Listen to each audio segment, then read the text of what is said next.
Un grand bonjour et une cordiale bienvenue à toutes et à tous. Bienvenue aujourd'hui au Centre Il est écrit pour ce moment de partage, d'adoration, de rencontre avec Dieu.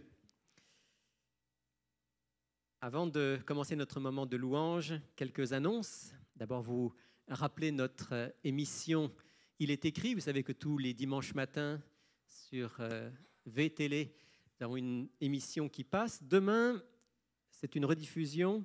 Le titre de l'émission, Le miracle des cétacés. Et c'est Jean-Robert Gardère qui est mon invité. Les cétacés, ça vous dit quelque chose, hein? Les baleines, les dauphins, voilà, cette famille-là. Et chose d'extraordinaire quand on regarde comment ils sont faits. Alors, soyez à l'écoute de cette émission. Aujourd'hui, dans le cadre de notre service, on va avoir la joie d'avoir la présentation au Seigneur de deux jeunes enfants. Deux familles qui ont eu un enfant il n'y a pas très longtemps ont souhaité le présenter au Seigneur et on va le faire dans le cadre de ce service. Bien sûr, à 12h30, comme d'habitude, on aura les sentinelles de prière. Samedi prochain, 24 août, dans le cadre du service, nous aurons un baptême et des professions de foi. Alors, soyons présents pour être avec nos frères et sœurs qui font alliance avec le Seigneur, participer à cette fête spirituelle. Et pour ceux qui le peuvent, si le temps le permet, on souhaite que la météo soit favorable. Après le service la semaine prochaine, on aura un pique-nique au parc Maisonneuve, qui sera à la fois l'occasion de fraterniser et de célébrer avec ceux qui auront fait alliance avec Dieu ce jour-là, mais aussi d'exprimer notre gratitude et un petit peu de dire au revoir à Sylvain Duval et à son épouse Mère Segrasse, qui ont beaucoup donné durant ces dernières années ici au centre. Et vous savez que Sylvain Duval a été appelé à exercer maintenant un ministère pastoral en Estrie, Sherbrooke et Stockley-Sud. Donc sabbat prochain, ils seront encore avec nous. C'est Sylvain qui va prêcher. Et si vous le pouvez, eh bien, apportez votre lunch et puis on va se retrouver au parc, juste à côté. Et on va passer un moment aussi avec eux pour leur exprimer cette gratitude qui est la nôtre de les connaître et de les avoir eus pendant toutes ces années. Rappelle aux jeunes que le retraite spirituelle aura lieu du 13 au 15 septembre au Camp Mariste à Rawdon. Et je rappelle aussi que si vous voulez y participer, c'est le moment, et c'est presque le dernier moment pour vous inscrire. Alors prenez contact avec Malika qui est là aujourd'hui, ou avec Andy, et faites-vous connaître. Vous pouvez avoir auprès d'eux toutes les informations concernant ce camp, cette retraite spirituelle, dont l'invité sera Ingrid Duval, qu'on connaît bien, la fille de Sylvain. À 11h, les enfants auront leur classe comme d'habitude. Si vous avez un bébé ou un petit enfant qui peut faire du bruit pendant le service, je vous rappelle que vous pouvez utiliser la salle des parents qui se trouve en arrière. Si vous avez un téléphone sur vous qui risque de sonner pendant le service, merci de bien vouloir le désactiver maintenant. Et je vais laisser la place à mon ami Jean-Robert qui va animer ce service. Et j'aurai la joie tout à l'heure de pouvoir partager avec vous la parole de Dieu.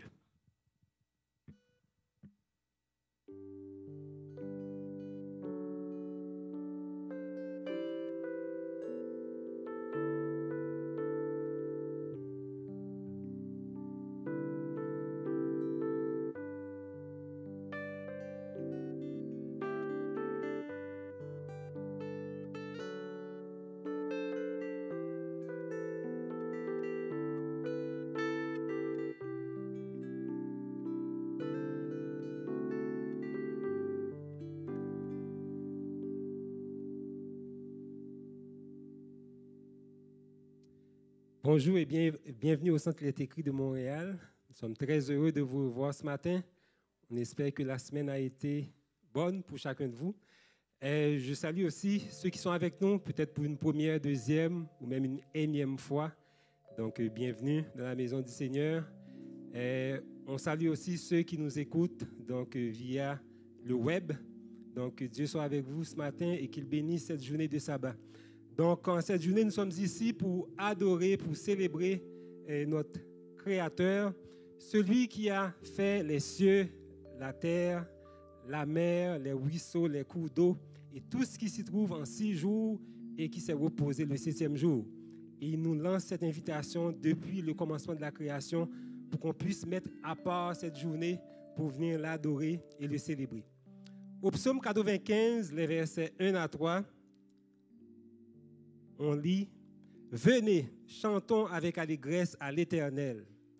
Poussons des cris de joie vers le rocher de notre salut. Allons au-devant de lui avec des louanges. Faisons retentir des cantiques en son honneur. Car l'Éternel est un grand Dieu. Il est un grand roi au-dessus de tous les dieux. » Et dans Apocalypse 5, les versets 11 à 13, on lit ceci. « Je regardais et j'entendis la voix de beaucoup d'anges autour du trône et des êtres vivants et des vieillards. Et leur nombre était des myriades de myriades et des milliers de milliers. Ils disaient d'une voix forte, « L'agneau qui a été immolé est digne de recevoir la puissance, la richesse, la sagesse, la force, l'honneur, la gloire et la louange. » Et toutes les créatures qui sont dans le ciel, sur la terre, sous la terre, sur la mer et tout ce qui s'y trouve, je les entendis qui disaient à celui qui est assis sur le trône et à l'agneau, soit la louange, l'honneur, la gloire et la force au siècle des siècles. Nous allons chanter de tout notre cœur à notre Créateur parce qu'il est digne, lui seul est digne de nos louanges. Je vous invite à vous lever. À l'agneau de Dieu soit la gloire.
Dieu a une armée qui se lève pour lui obéir. Dieu a une armée qui se lève pour le servir. Peuple de Dieu, lève tes mains pour l'adorer. Peuple de Dieu, ouvre ta bouche. Dieu veut parler. C'est l'Esprit de Dieu qui l'amène, qui mène ses pas. C'est l'Esprit de Dieu qui l'entraîne, l'entraîne au combat. Peuple de Dieu, lève tes mains pour l'adorer. Peuple de Dieu, ouvre ta bouche. Dieu veut parler. À l'agneau de Dieu soit la gloire dans les lieux très hauts. À l'agneau de Dieu la victoire. Vive notre héros. Peuple de Dieu, lève tes mains pour l'adorer. Peuple de Dieu, ouvre ta bouche. Dieu veut parler.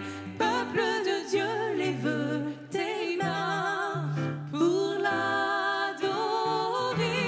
Peuple de Dieu, ouvre ta bouche. Dieu veut parler.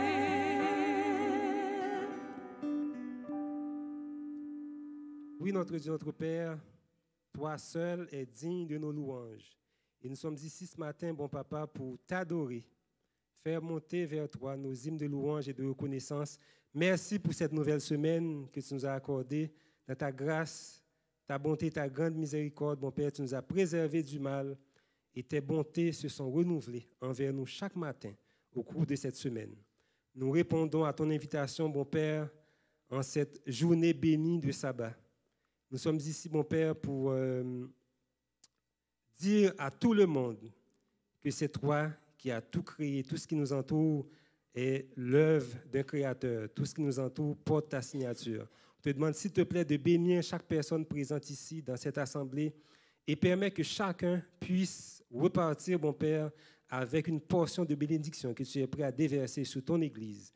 Bénis, s'il te plaît, ton peuple à travers la terre entière qui célèbre le Saint-Sabbat, et permet que, cher Seigneur Dieu, cette journée de sabbat soit une grande bénédiction pour chacun de tes enfants. Et c'est au nom et par les mérites de Jésus qu'on te prie. Amen. Vous pouvez vous asseoir. On va aller au psaume 65 et le verset 5. Heureux celui que tu choisis et que tu admets en ta présence, pour qu'il habite dans tes parvis. Nous nous rassasierons du bonheur de ta maison, de la sainteté de ton temple. Car mieux vaut un jour dans tes parvis que 1000 ailleurs. Je préfère me tenir sur le seuil de la maison de mon Dieu, plutôt que d'habiter sous les tentes de la méchanceté. Un jour dans tes parvis vaut mieux que 1000 ailleurs.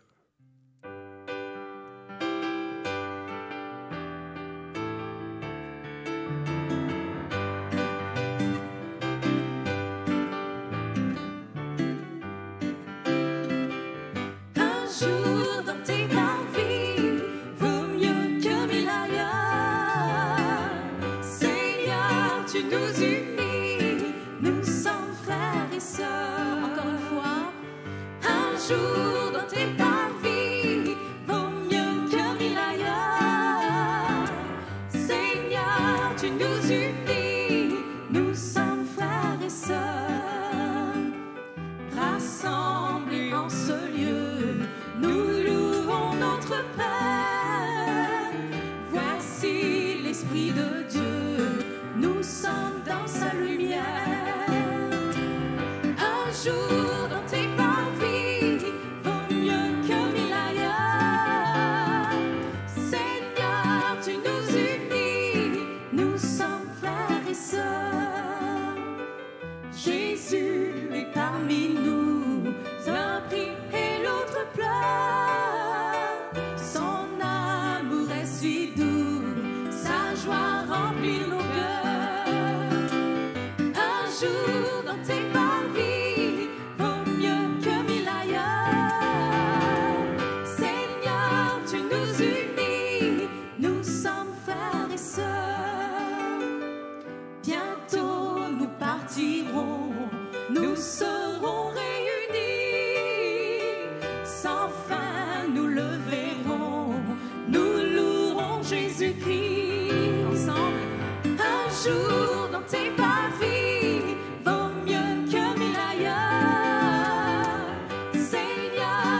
Nous allons lire au psaume 89 au verset 7 et aussi dans Jérémie 10, les versets 6 et 7 avec notre amie Sandra.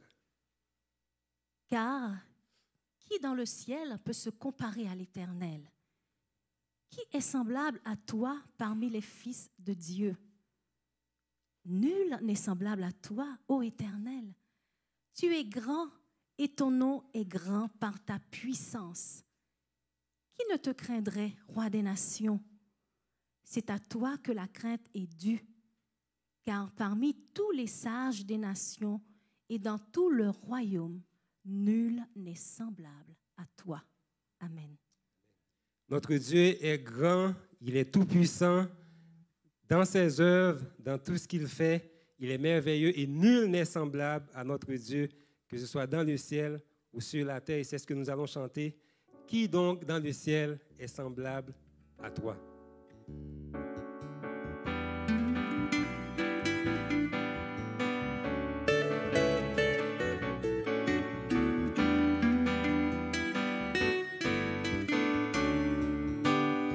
Qui donc dans le ciel est semblable à toi, qui est puissant comme toi, éternellement roi, qui est puissant comme toi, éternellement roi. Tu es Adonai Jireh, en tout temps tu pourvoiras. Tu es Adonai Rapha, éternel tu guériras. Qui donc dans le ciel est semblable à toi, qui est puissant comme toi, éternellement roi, qui est puissant comme toi, éternellement roi. Tu es Adonai Shama, tu entends, tu répondras.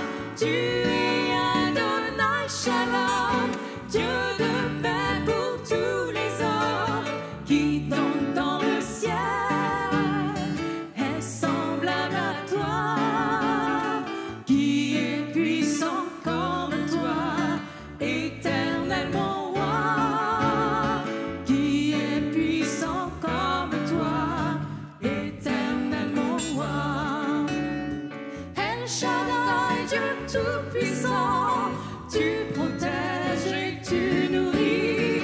El Olam, Dieu éternel, El Haï, tu es vivant. Qui donc dans le ciel est semblable à toi, qui est puissant comme toi, éternellement roi, qui est puissant comme toi, éternellement roi, qui est puissant comme toi, éternellement roi, qui est puissant comme toi, éternellement roi. Amen. Oui, Seigneur, nul n'est puissant comme toi. Vous savez que très bientôt, donc on va assister à ce qu'on appelle la rentrée des classes, donc le retour à l'école pour des milliers de jeunes qui sont présentement en vacances. Et le service à la communauté du Centre Liet-Écrit n'est pas resté indifférent donc, face à ce grand événement. Donc, dimanche dernier, on a eu ici une distribution de sacs et de fournitures scolaires à plusieurs familles donc, du quartier de Rosemont. Et pour vous donner un bref résumé, donc, je vais appeler la responsable du service à la communauté, notre amie Racha, qui va nous en parler un petit peu. Alors, brièvement, Racha, on n'a pas beaucoup de temps, mais peux-tu dire à l'assistance comment ça s'est passé donc, dimanche dernier? Oui, ça s'est très bien passé, grâce à Dieu. Donc, il y a une vingtaine d'enfants qui ont pu bénéficier de cet événement, qui sont partis avec des sacs à dos remplis de fournitures scolaires. Il y avait aussi des mamans qui ont profité de l'occasion pour poser des questions sur l'éducation, parce qu'on avait un kiosque sur l'éducation dont Mully s'est occupé. Et ils ont pu aussi avoir des réponses par rapport à la santé et la spiritualité. en parlant avec Sylvain, qui avait aussi un kiosque durant cet événement. Donc, ça s'est très bien passé grâce à Dieu. Et puis, on remercie aussi les gens qui ont pu donner un don pour cet événement-là, pour que les enfants en profitent. Donc, merci beaucoup et bon sabbat. Il y a les photos aussi qui défilent. Pour voir un peu les enfants. Et puis, il y avait une dizaine de bénévoles aussi qui ont participé à cet événement. On va voir la photo un peu plus tard. Donc, bon sabbat. Merci, Racha, et gloire à Dieu pour ce service que le centre offre à la communauté. Vous savez que Jésus, quand il était sur la terre, donc c'était le champion du service à la communauté. Il faisait du bien aux gens et il invite son Église à suivre son exemple. Donc, c'est ce que nous essayons par la grâce de Dieu de faire ici au centre Il est écrit. Ce matin, nous sommes ici pour adorer notre Dieu et nous venons à ses pieds avec nos chants, avec nos louanges, mais nous venons aussi avec une portion de ce qu'il nous a donné au cours de cette semaine. Dans 1 Chronique 29, verset 14, nous lisons « Car qui suis-je et qui est mon peuple pour que nous puissions te faire volontairement ces offrandes? Tout vient de toi et nous recevons de ta main ce que nous t'offrons. » J'aime beaucoup ce passage parce que quand nous apportons dans la maison de Dieu la dîme et les offrandes, nous lui apportons tout simplement une portion, une petite portion de ce qu'il nous donne parce qu'il nous couvre de ses bénédictions. Donc, le prochain chant va accompagner le ramassage des dîmes et des offrandes. Donc, j'invite les responsables à venir donc, pour passer dans les rangs. Et entre-temps, on va chanter « De Canaan, quand verrons-nous le céleste rivage ?»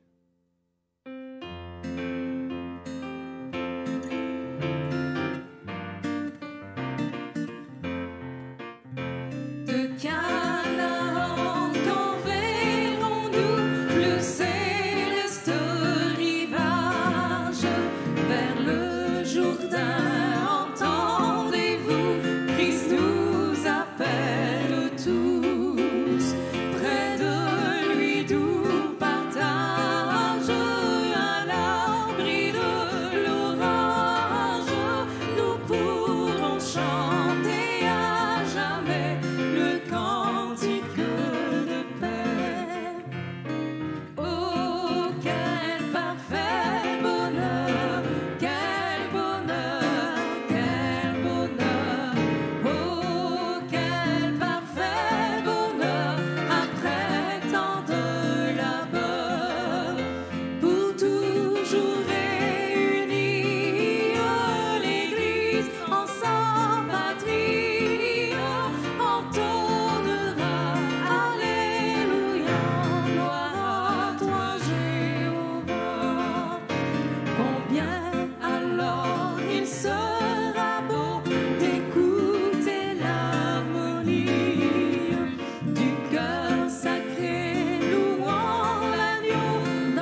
Je vous invite à vous incliner alors que nous allons prier sur les 10 000 les offrandes avec notre ami Woody.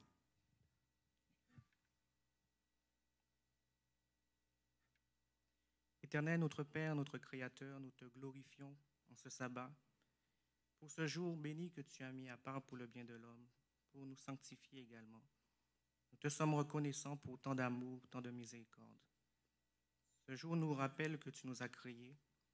Ce jour nous rappelle aussi que tu as envoyé Jésus-Christ de Nazareth pour nous recréer, alors que nous avions péché contre toi, Seigneur. Et tu es venu pour nous racheter par amour. Nous voulons te dire merci pour cela. Voici ton peuple réuni dans cette église pour venir te louer, t'adorer.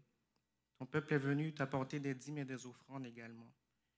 Puisses-tu permettre que ces offrandes et ces dîmes puissent contribuer à l'avancement de ton œuvre ici au Québec et ailleurs dans le monde.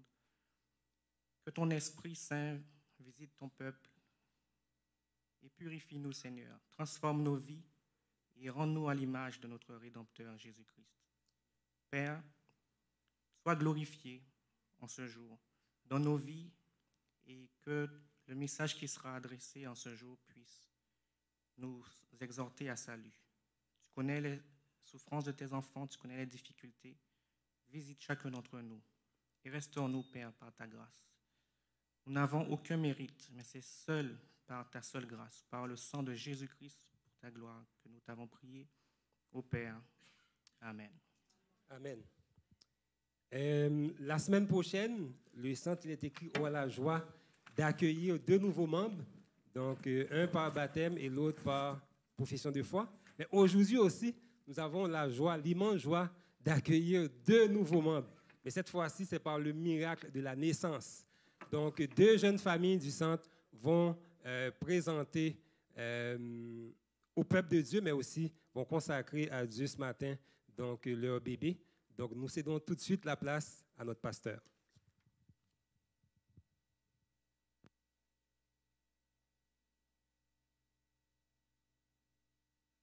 Oui, c'est toujours une joie de voir des familles s'agrandir. J'ai eu l'occasion cette semaine de parler avec les 2 familles et les 2 m'ont dit oui, c'est beaucoup de joie, c'est beaucoup de fatigue aussi. Mais ça, l'un ne va pas sans l'autre. Les grandes choses dans la vie passent par beaucoup d'engagement et parfois beaucoup de fatigue.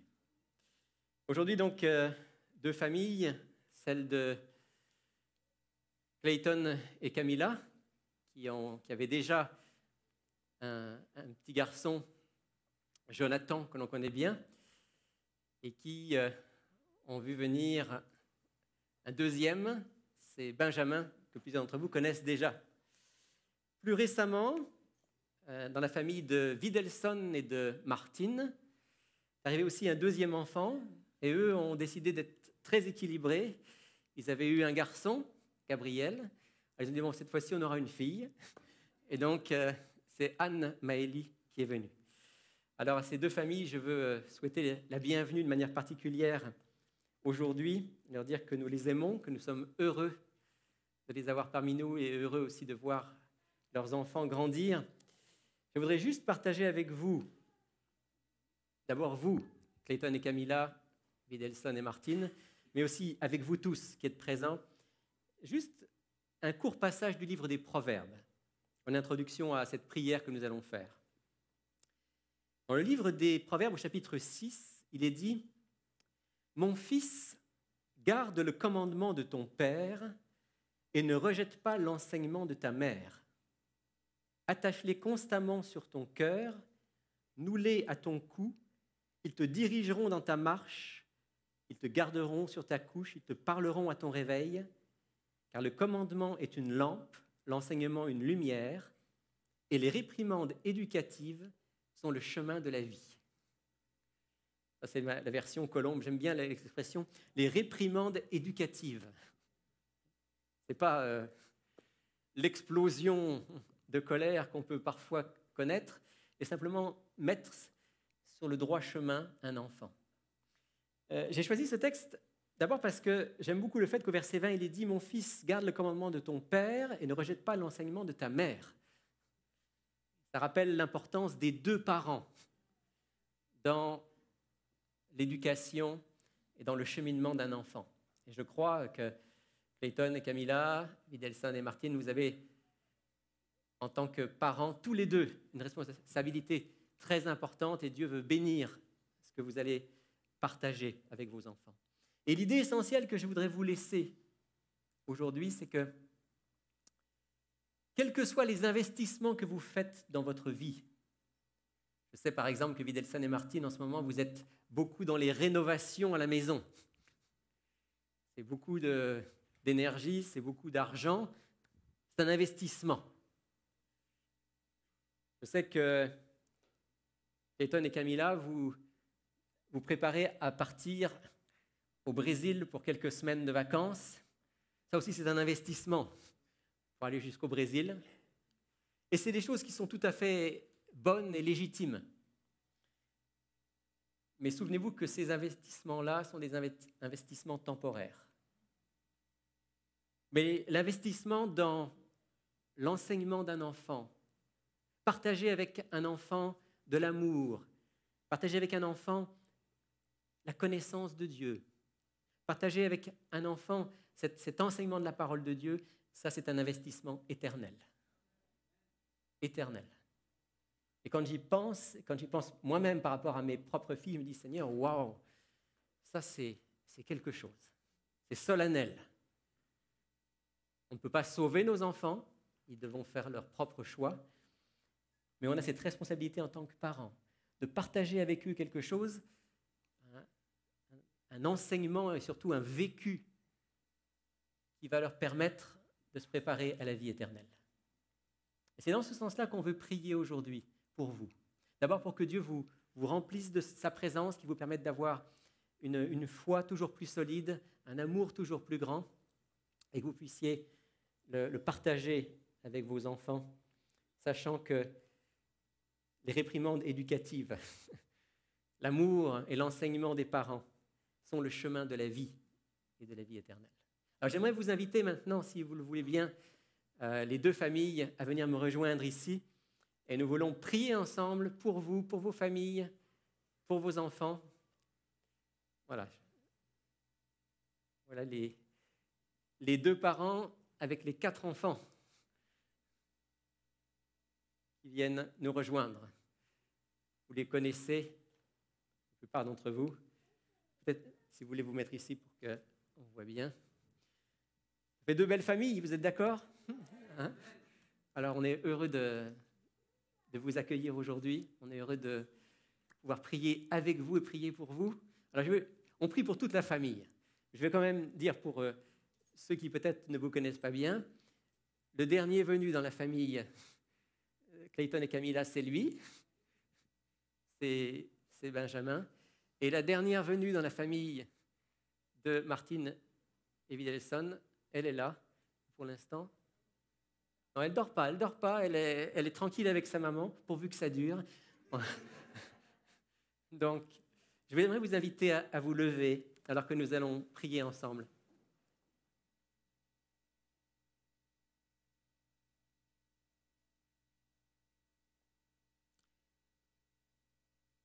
Seigneur notre Dieu, c'est un grand privilège aujourd'hui de pouvoir nous associer dans la prière avec ces 2 familles qui viennent à toi.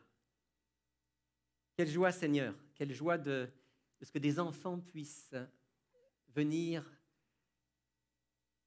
dans une famille et apporter de la vie, apporter ce développement extraordinaire que tu as permis.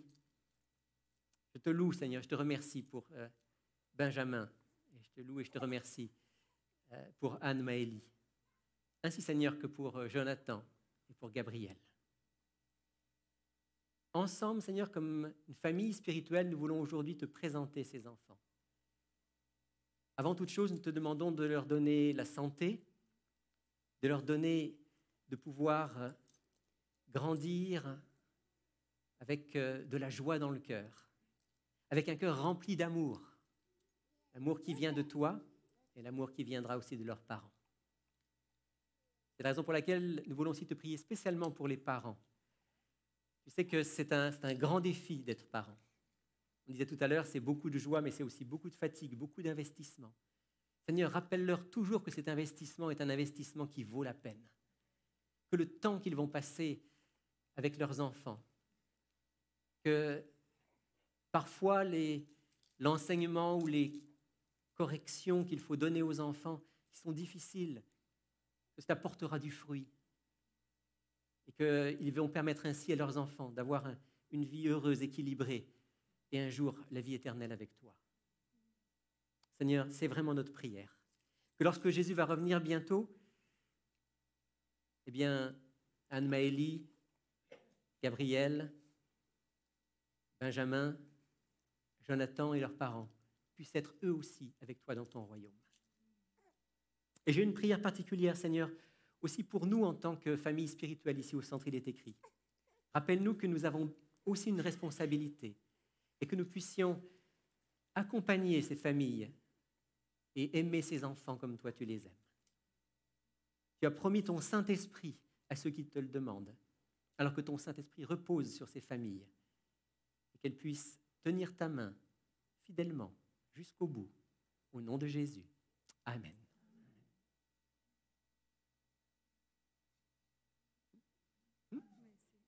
Dieu vous bénisse abondamment. C'est un plaisir de vous avoir avec nous. Je vais vous demander juste de rester ici un instant et je vais inviter Nicole à venir me rejoindre.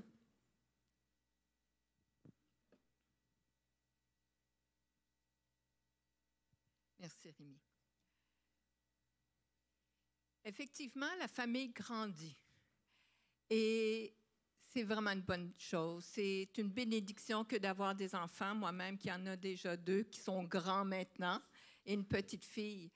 C'est quelque chose de très spécial d'avoir des enfants, de pouvoir apprendre à de les voir grandir, de les voir s'épanouir, de les voir toutes les petites découvertes qu'on peut vivre avec eux quand ils sont surtout en bas âge et même en étant plus vieux. Et effectivement, la partie de la foi, des valeurs, c'est important. Il doit être enseigné à tous les jours. Et vous, en tant que parents, c'est votre rôle, un rôle qui est primordial. Et on nous dit entre nous, on s'encourage mutuellement à passer du temps dans la parole de Dieu. Et les enfants aussi doivent passer du temps dans la parole de Dieu. Et je remercie Dieu de ce qu'ils ont fait des Bibles pour enfants. Donc, vous allez pouvoir régulièrement, et je vous encourage même à tous les jours, à tous les soirs, avant le dodo, de passer du temps à leur faire la lecture, à leur enseigner qui est Dieu pour vous et qui sera leur Dieu aussi à eux. Donc, le centre, les amis du centre et les frères et les sœurs vous offrent ces Bibles, un pour chacun d'entre vous. Et je vous souhaite de passer du temps très privilégié avec vos enfants pour le partage de votre foi et qu'eux-mêmes puissent grandir avec une relation très intime et étroite avec notre Dieu à tous.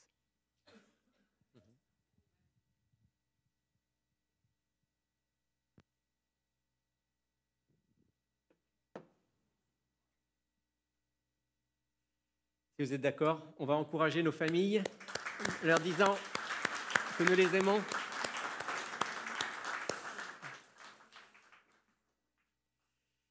Que Dieu bénisse abondamment. Bonne journée de sabbat à vous. Donc, quand vous sortirez, eh bien, n'hésitez pas à aller dire un petit mot d'encouragement à Videlson, Martine, Clayton et Camilla. Et du fait que nous avions aujourd'hui ces 2 présentations d'enfants, le Seigneur m'a mis à cœur de partager avec vous quelque chose qui est en lien avec justement les enfants.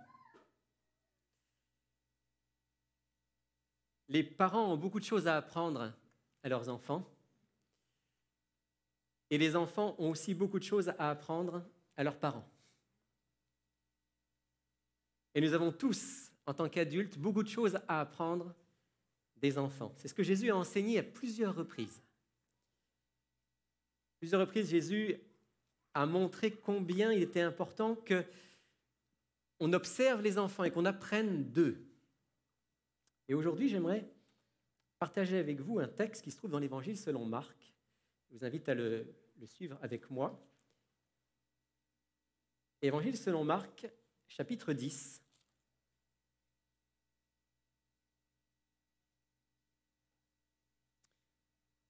Et à partir du verset 13. Ce texte, je vous le dis tout de suite, c'est un texte très riche. J'ai déjà prêché sur ce texte plusieurs fois, en relevant à chaque fois des choses complètement différentes. Ça a même été un texte que j'ai utilisé dans des mariages.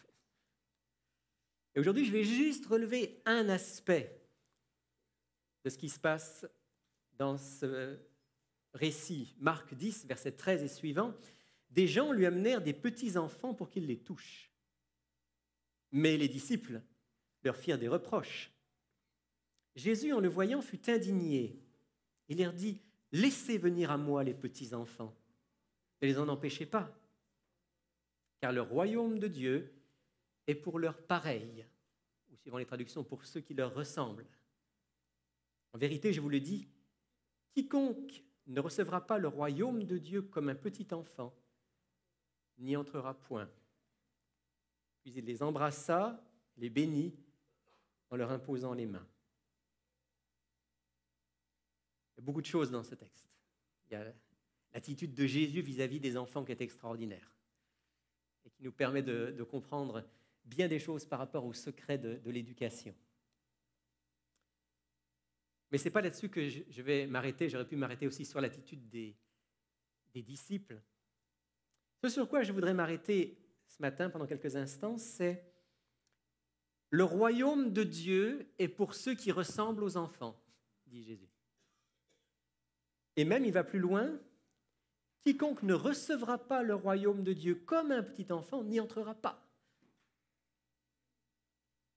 Autrement dit, c'est vital de comprendre quelque chose par rapport aux enfants si on veut rentrer dans le royaume de Dieu, dit Jésus. Alors, ce qui est intéressant, qui d'ailleurs fait un petit peu réfléchir, c'est que par ailleurs, la Bible, en particulier l'apôtre Paul, nous dit de ne pas être comme des enfants. Si vous lisez par exemple dans la première épître de Paul aux Corinthiens, il va dire « Ne soyez pas des enfants ». Et puis dans 1 Corinthiens 13, il va dire « Lorsque j'étais enfant, je parlais comme un enfant, je raisonnais comme un enfant. Lorsque je suis devenu adulte, j'ai fait disparaître ce qu'était de l'enfant. » Alors d'un côté, vous avez Jésus qui nous dit « Il faut que vous soyez comme des enfants, sinon vous n'entrerez pas dans le royaume de Dieu. » De l'autre, vous avez l'apôtre Paul qui dit « Surtout, ne soyez pas comme des enfants. Soyez des adultes. » Évidemment, quand vous avez comme ça une contradiction apparente dans la Bible, c'est que les deux déclarations se situent sur deux plans différents. En fait, si vous lisez bien le contexte de 1 Corinthiens 13 et 14, ce que dit l'apôtre Paul, c'est que nous devons devenir des gens matures sur le plan du jugement, sur le plan de la réflexion et sur le plan des décisions dans notre vie. Un enfant n'a pas toujours tous les éléments pour comprendre les choses. Il n'a pas toujours tous les éléments pour prendre certaines décisions. Ça, il va l'avoir en grandissant. Mais Jésus a quand même dit, vous n'entrerez pas dans le royaume des cieux si vous ne ressemblez pas à des enfants. Alors, qu'est-ce que Jésus a voulu dire? Quel est ce secret des enfants que nous avons besoin de trouver et de retrouver pour entrer dans le royaume de Dieu? Bon, si vous posez la question à Jean-Jacques Rousseau, le philosophe français, Jean-Jacques Rousseau vous dirait « Ah, ça veut dire qu'il faut retrouver la bonté naturelle de l'enfant. » Si certains d'entre vous ont déjà lu, par exemple, il y a Jean-Jacques Rousseau a écrit un livre qui s'appelle « Émile ou de l'éducation ». C'est un traité sur l'éducation. Et la thèse fondamentale de Jean-Jacques Rousseau, c'est de dire « Un enfant, lorsqu'il naît, il est bon. C'est la société qui le pervertit. »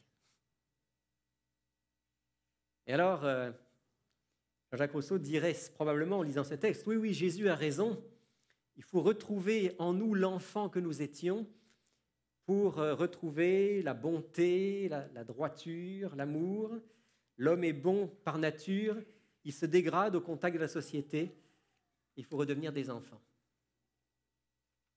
Est-ce que c'est ce que Jésus a voulu dire? Devenez bons comme les enfants. La vision biblique de l'enfant et de l'être humain en général est un peu moins optimiste que celle de Jean-Jacques Rousseau. Jean-Jacques Rousseau pensait que l'homme était bon par nature et que simplement il se dégradait ensuite. Mais vous savez ce que dit la Bible par rapport à la nature humaine? Il dit que le cœur humain est tortueux, qu'il est méchant. Et en ce qui concerne l'enfant, quand je dis que la vision de la Bible est un peu moins optimiste que celle de Jean-Jacques Rousseau, si je lis par exemple avec vous le proverbe qui se trouve au chapitre 22 du livre des Proverbes, verset 15, Proverbe 22, verset 15, dans ma version, il est dit ceci: la stupidité est attachée au cœur de l'enfant. Le bâton de la correction l'éloignera de lui. Alors bon, même si on laisse de côté le bâton, il n'empêche que le principe est là. La folie, dit Second, est attachée au cœur de l'enfant et c'est la correction qui l'éloignera de lui. Autrement dit, loin d'avoir une vision idyllique de l'enfant, la Bible nous dit non. Depuis notre naissance, malheureusement, nous sommes marqués par le péché, par l'hérédité d'Adam et Ève et des centaines de générations. Donc un enfant n'est pas naturellement bon, il a en lui un potentiel de choses très bonnes parce qu'il y a en chacun d'entre nous des restes de l'Éden, mais il a aussi malheureusement des mauvaises tendances. Il aura besoin d'être guidé, il aura besoin d'être corrigé, il aura besoin d'être aimé, il aura besoin d'être régulièrement ramené sur la bonne voie. Alors, si Jésus ne veut pas dire « devenez comme des enfants », c'est-à-dire bons comme des enfants, qu'est-ce qu'il veut dire? Quel est ce secret des enfants dont nous avons besoin? Remarquez une chose, je reviens dans Marc chapitre 10, la rencontre entre Jésus et les enfants. Remarquez une chose, c'est que le texte dit que lorsque Jésus est arrivé à cet endroit-là, on lui a amené des petits-enfants pour qu'il les bénisse. Quand le texte dit pour qu'il les touche, ça veut dire qu'il pose ses mains sur eux et qu'il prie pour eux, qu'il les bénisse. Ce que je veux faire remarquer, c'est qu'il est dit ici des petits-enfants. Le mot grec qui est utilisé, païdion, désigne en général un enfant qui a 6 ans ou moins. Il y a d'autres termes en grec pour dire un enfant jusqu'à 12 ans. Mais le mot qui est utilisé ici, c'est un mot qui désigne effectivement, et c'était bien traduit, des petits-enfants. Dans Luc, chapitre 18, verset 15, qui est un passage parallèle, on dit même qu'on a amené à Jésus des nouveau-nés. Là, c'est un autre mot grec qui est utilisé, qui désigne des enfants qui n'ont probablement pas plus que 2 ans.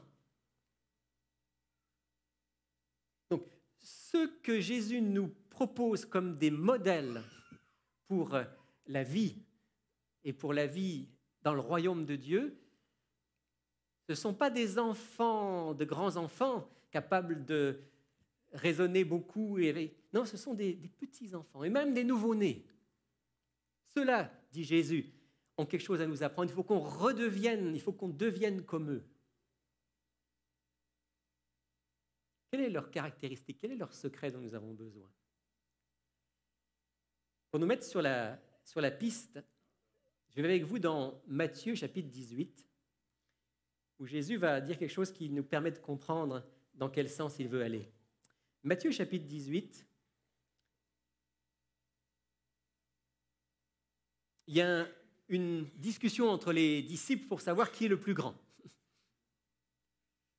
C'est arrivé plusieurs fois, ça. Vous savez que même jusqu'au tout dernier moment, nous dit Luc, jusque dans la fameuse chambre haute où ils vont prendre le repas final avec Jésus, jusque-là, ils vont se se disputer, se chamailler pour savoir qui est le plus grand. Et ça avait déjà commencé avant. Et alors qu'ils se sont bien disputés encore une fois, Jésus prend un enfant. Il dit, Matthieu 18, verset 3, « En vérité, je vous le dis, si vous ne vous convertissez, si vous ne devenez comme les petits-enfants, vous n'entrerez pas dans le royaume des cieux.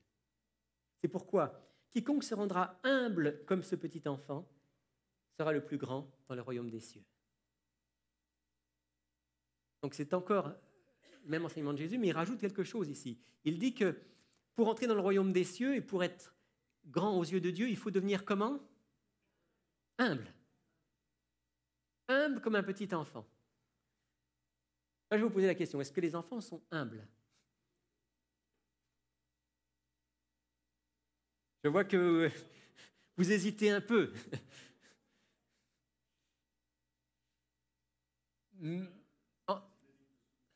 Mais en tant qu'enfant, je ne pense pas avoir toujours été humble. Et même si j'aime beaucoup mes filles, je ne crois pas qu'elles aient toujours été humbles. Alors qu'est-ce que Jésus veut dire? Parce que forcément, si on naît avec des tendances au mal, et la Bible dit que c'est le cas, et si le péché, au départ, c'est l'orgueil et l'égocentrisme, c'est bien ça que Adam et Ève ont laissé pénétrer dans ce monde, ça veut dire qu'un enfant, quand il grandit, il a déjà des tendances à l'égoïsme, à l'égocentrisme et à l'orgueil. Donc, qu'est-ce que Jésus veut dire? Qu'il faut se rendre humble comme ce petit enfant. Ce qui fait qu'un enfant est humble, je mets humble entre guillemets dans le sens où Jésus l'entend ici, c'est surtout qu'il est totalement dépendant de ses parents.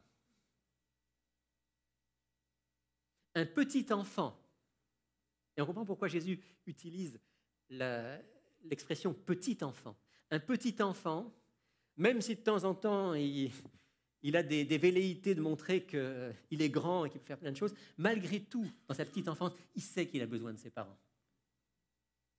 Il a besoin de ses parents pour manger, il a besoin de ses parents pour avoir un toit, une maison, il a besoin de ses parents pour être guidé, il a besoin de l'amour de ses parents.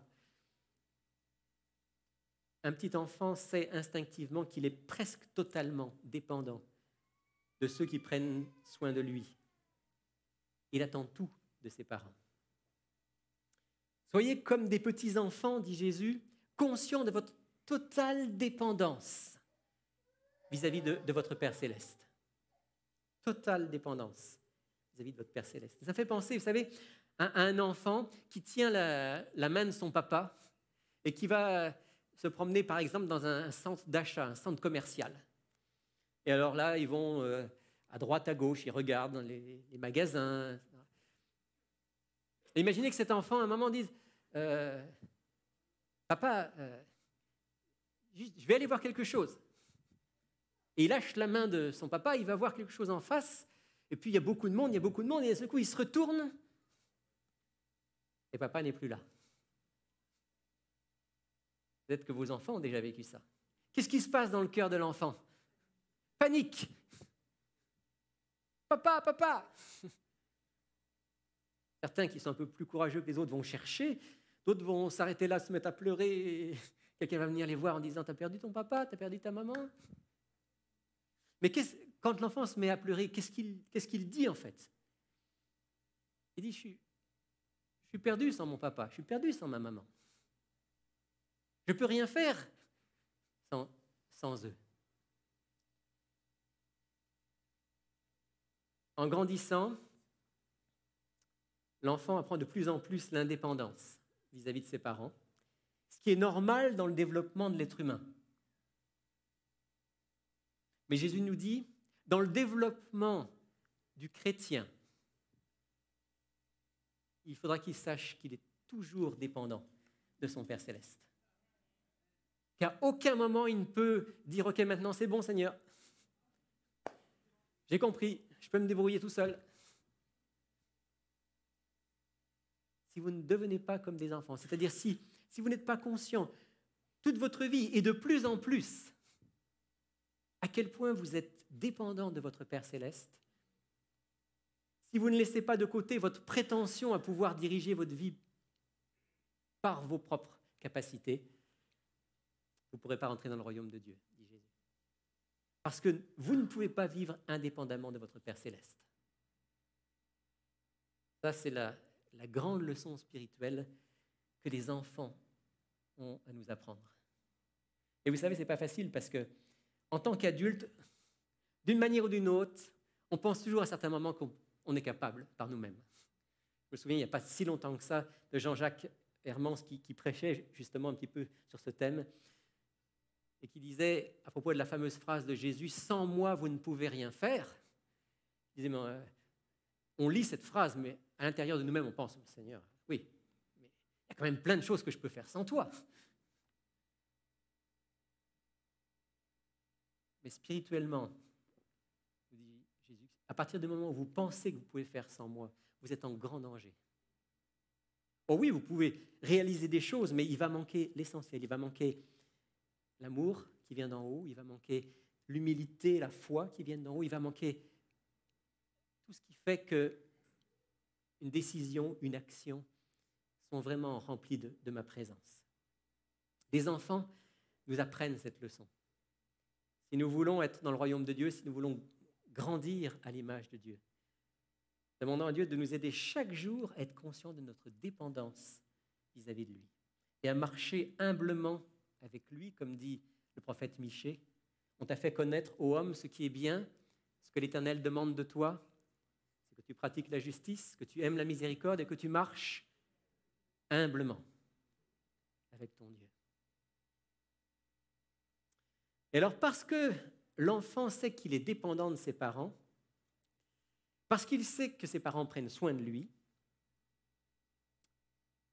l'enfant développe aussi quelque chose qui est tellement important pour nous dans notre vie de croyant. C'est ce que j'appellerais la confiance toute simple. La simplicité dans la confiance.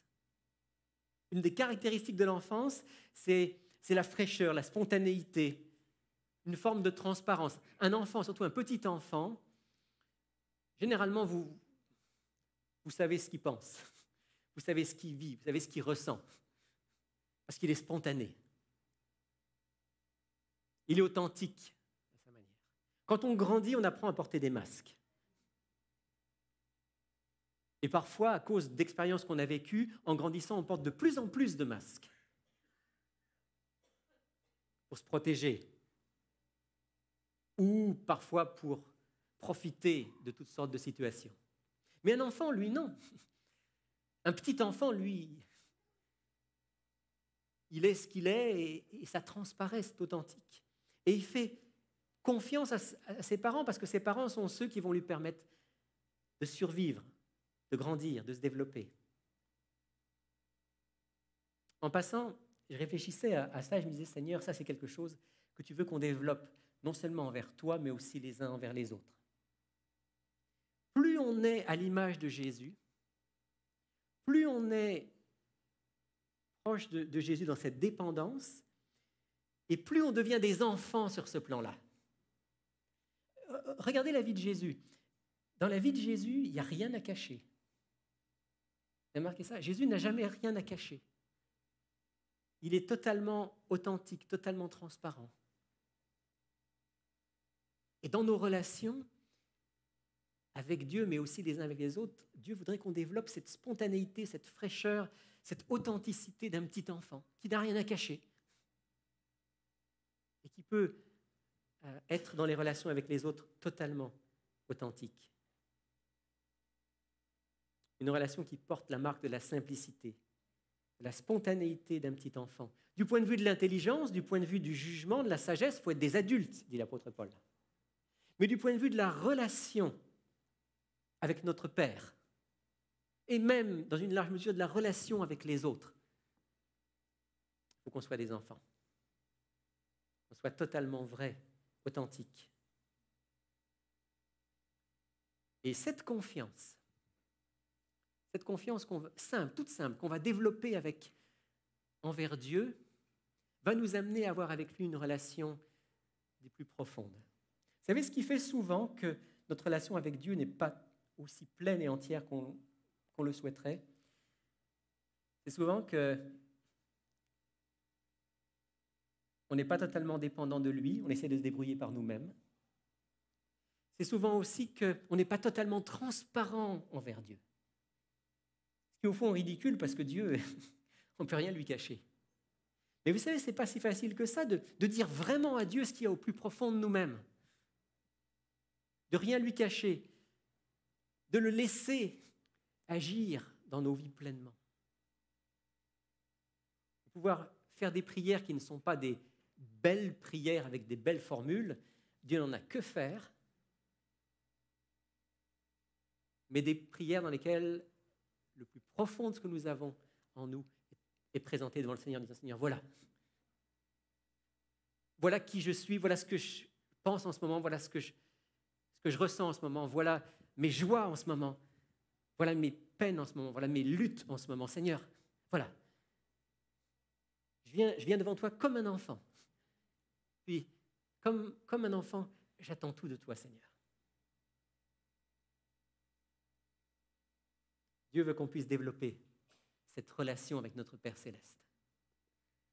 Et certainement, alors, il va pouvoir nous faire grandir et nous faire avancer dans la voie de son royaume. Ça demande aussi beaucoup d'humilité. On revient à l'humilité de tout à l'heure. Et alors, on va grandir dans la confiance avec lui. Notre vie va être de plus en plus une vie abondante parce qu'on va faire confiance à notre Père.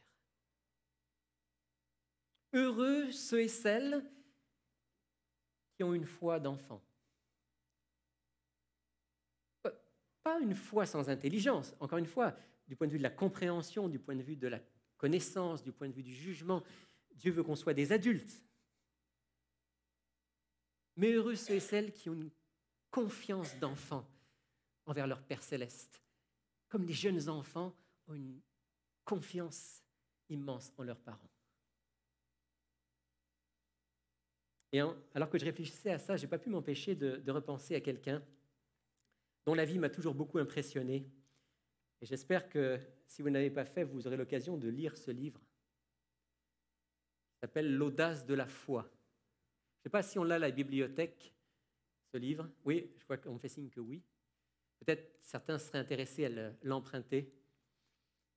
D'autres, si vous voulez vous le procurer, peut-être bien qu'on l'a aussi à la librairie. C'est l'histoire de George Muller. Ça vous dit quelque chose, George Muller? C'est un chrétien qui a vécu au XIXe siècle. Un homme, je ne vais pas vous raconter toute son histoire, mais ça vaut la peine de la connaître. Quelqu'un qui, au départ, était un mécréant. Il avait l'apparence de la piété, pour prendre l'expression biblique, mais alors rien à l'intérieur qui le rapprochait de Dieu. Puis, il a rencontré Dieu grâce à un enfant. Alors, je vais vous expliquer. Quand je dis un enfant, ce n'était pas un enfant qui avait 6 ans. C'était un homme, un adulte, mais sans instruction. Alors que lui était en train d'étudier, il étudiait même la théologie, parce qu'à l'époque, en Allemagne, il est originaire d'Allemagne, à l'époque, pasteur, c'était une bonne position sociale, ça payait bien. Et donc, il avait décidé de devenir pasteur. Mais sans aucune relation personnelle avec Dieu. Et un jour, il est invité à une réunion de prière à laquelle il accepte d'aller. C'est un de ses amis qui l'a invité. Et là, dans cette réunion de prière, on parle de la Bible et à un moment, les gens prient, puis à un moment, il y a ce paysan qui est là. Un homme sans instruction, puis il prie. Et alors qu'il est en train de prier, George Muller entend la voix de Dieu qui lui dit « Tu vois cet homme-là qui est en train de prier, qui n'a pas étudié le grec et l'hébreu comme toi. Cet homme-là, il me connaît. Cet homme-là, c'est mon enfant et j'entends sa prière. Mais toi, qu'est-ce que c'est tes prières? Des formules apprises par cœur, des belles phrases pour faire de l'effet. Et d'un seul coup, il y a une flèche qui transperce le cœur de George Muller. Et c'est le début de son cheminement spirituel, de sa conversion. Il va accepter Jésus comme comme son sauveur, reconnaître qu'il est un pécheur qui a besoin de la grâce divine et commencer un cheminement avec Dieu. Il va devenir quelqu'un qui, touché par Dieu, a à cœur d'aider les orphelins. Et il est surtout connu pour ça. Il était en Allemagne, il va aller en Angleterre où il y a des milliers d'orphelins, souvent des enfants dont le père travaillait dans les mines et qui sont morts dans les mines. Et George Muller va donc développer par la foi, et ce qui fait surtout qu'il est très connu, c'est que c'est un homme qui n'a jamais demandé un sou à qui que ce soit. Mais il avait dit à Dieu, Seigneur, si tu m'appelles à développer ces orphelinats, si tu m'appelles à avoir une œuvre en faveur de ces enfants, eh bien tu vas permettre que j'ai les moyens pour les nourrir, pour avoir des maisons pour eux. Je ne demanderai jamais un sou à qui que ce soit, sauf à toi. Il a tenu sa parole jusqu'à la fin de sa vie. Et si vous lisez son histoire, vous allez voir que son histoire, c'est une succession de miracles, comment Dieu est intervenu pour lui permettre d'accomplir cette mission. Et d'expérience en expérience, il a développé cette foi, cette confiance d'enfant envers Dieu. Et il a vu Dieu à l'œuvre profondément dans sa vie.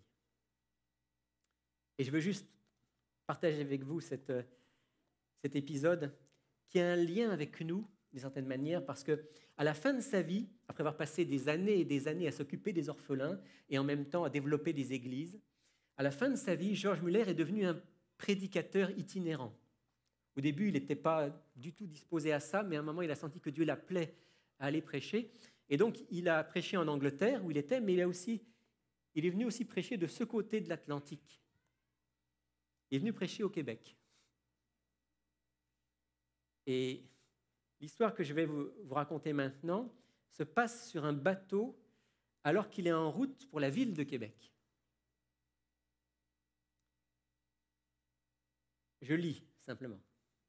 Durant un voyage en Amérique, le navire se trouva pris dans un brouillard épais aux environs de Terre-Neuve. Effectivement, quand on vient en bateau, à l'époque, il n'y a pas d'avion, quand on vient en bateau et qu'on va au Québec, on passe quelque part par là. Un brouillard épais aux environs de Terre-Neuve. Les jours passent. Le bateau ne peut plus avancer. Alors George Muller va trouver le capitaine. Capitaine, dit-il, je suis venu vous avertir que je dois être à Québec samedi après-midi. On était déjà mercredi. Impossible, dit le capitaine. Avec ce brouillard, impossible.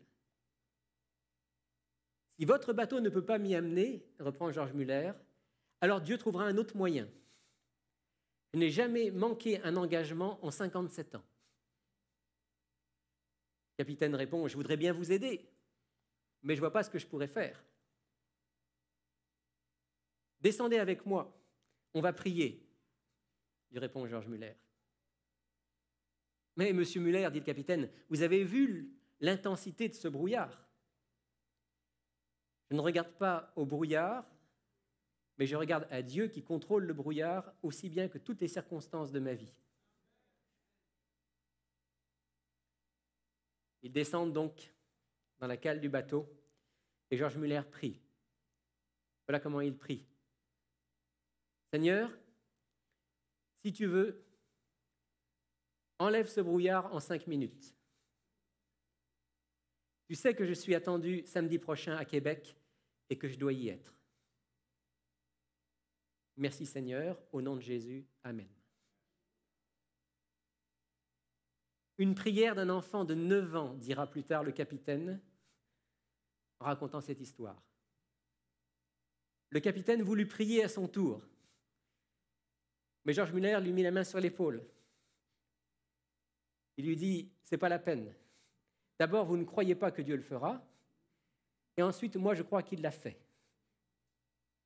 Ouvrez la porte, capitaine, et vous verrez qu'il n'y a plus de brouillard.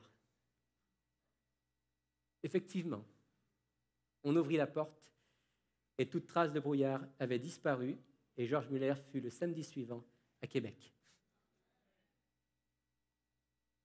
Que Dieu nous donne cette simplicité de la foi, une confiance totale en notre Père céleste, une dépendance totale envers lui et une consécration sans faille à son service. Amen. J'aimerais prier avec vous.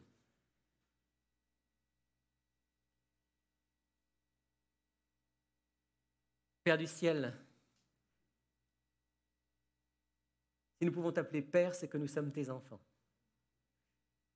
Et tu nous invites à comprendre chaque jour davantage à quel point nous avons besoin de toi, nous sommes dépendants de toi.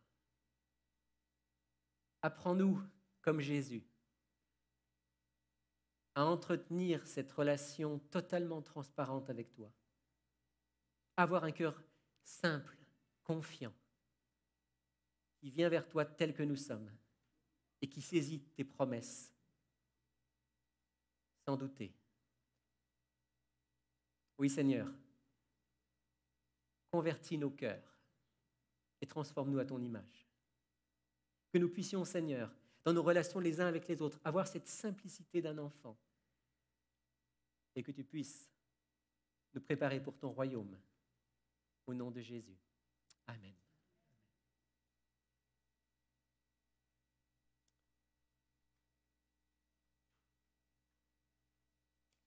Avant de sortir dans l'ordre, eh bien, nous allons encore chanter et puis ensuite nous sortirons dans l'ordre sous la direction de ceux qui en ont la responsabilité.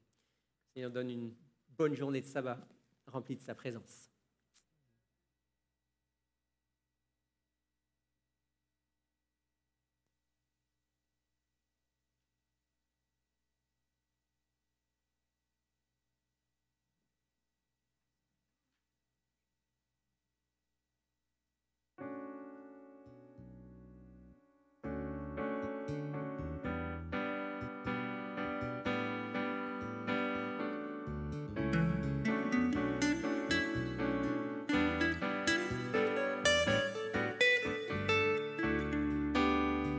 Qui donc dans le ciel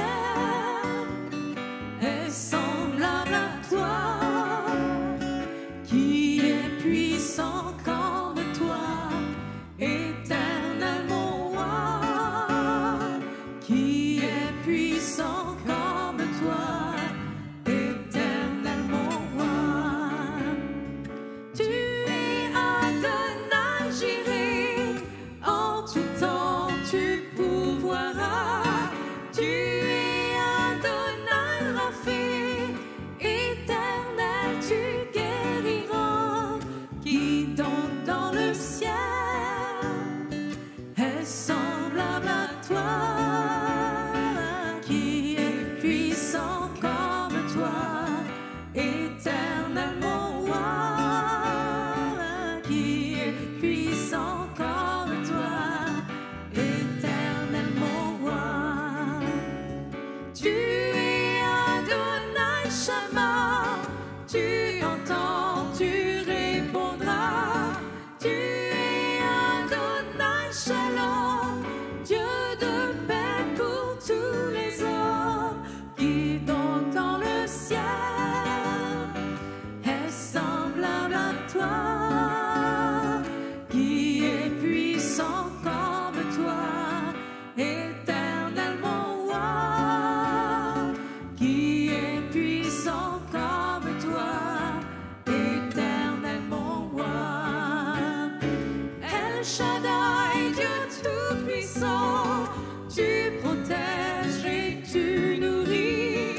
El Olam, Dieu éternel, El Raï, tu es vivant. Qui donc dans le ciel est semblable à toi, qui est puissant comme